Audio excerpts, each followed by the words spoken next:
Hát így elfeküdnek az annabel hortenziák a földön, hogyha nem használ hozzá valaki hortenzia támaszékokat. Látszik, hogy majdnem minden virág a földön van, és így néznek ki azok a hortenziák, amelyekhez ugye belehelyeztük a hortenzia támaszékokat. Ugye sokan kérdezitek, hogy időben vagytok-e még a támaszékok használatával.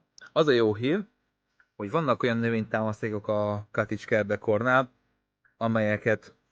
amelyek nincsenek ellátva ilyen sűrű rácsozással, vagy egyáltalán nincsenek ellátva rácsozással, és így egyszerűen, mivel körülbelül ilyen magasak a hortenzia támasztékok, egyszerűen csak rájuk kell helyezni, és jó bele kell szúrni őket a földbe. Persze vigyázni kell arra, hogy a leszúrás közben ne törjük le ezeket a friss, zsenge hajtásokat a növényről.